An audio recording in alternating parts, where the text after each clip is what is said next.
Today, I want to talk about the techniques for expressing emotions. And expressing does not necessarily mean that we talk about it, but rather take some action for discharging the energy generated by these emotions. Because when we don't release the emotions at the time when we experience them, they are actually stored in our bodies as muscular tension.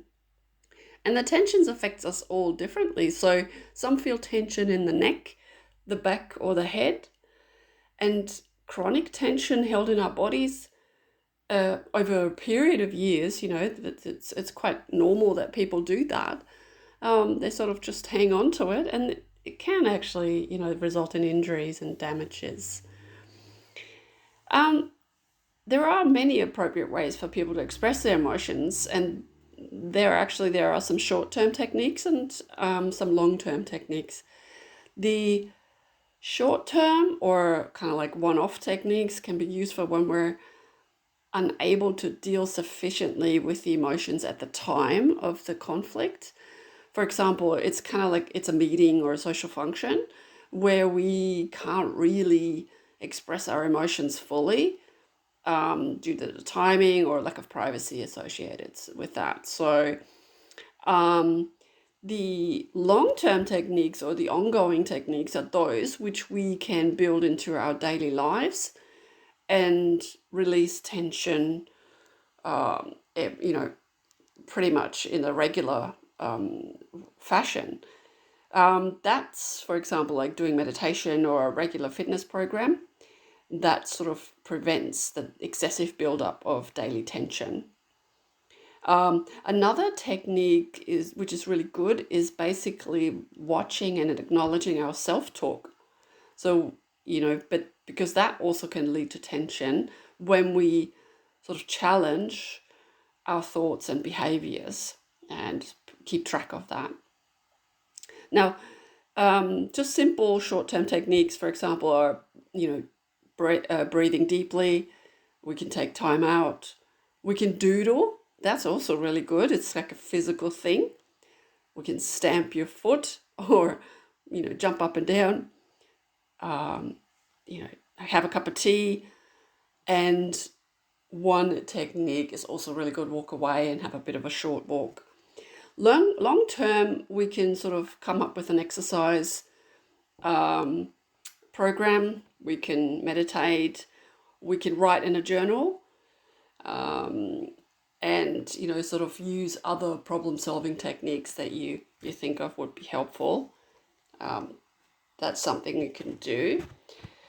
Um, the most obvious way to release emotions is to express them directly, face to face, to the person or people involved in the conflict. Now, this I understand is very difficult, and we also need to practice that. So, there are a couple of steps that you could use and sort of practice when the occasion arises, um, and they involve clear requests, for example, so that we are very clear in our communication. We do have to sort of portray a positive attitude.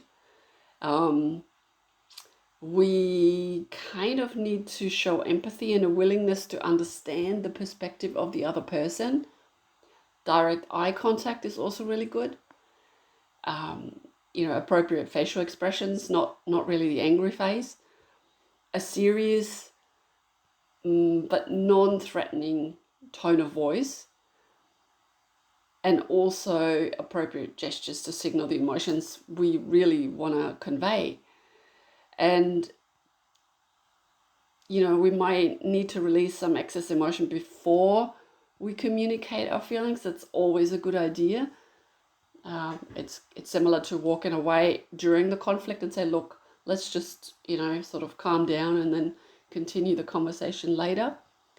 So literally, it's like taking a long walk before you have that meeting, and also visualize a positive outcome in your mind.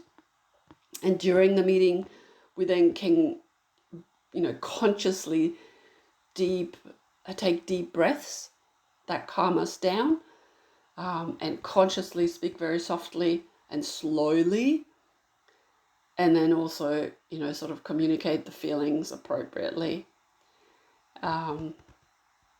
So these are a few techniques to express emotions and also, release the tension that strong emotions create in our body, which is really useful, so that you do not need to necessarily keep going to the physio or the chiro.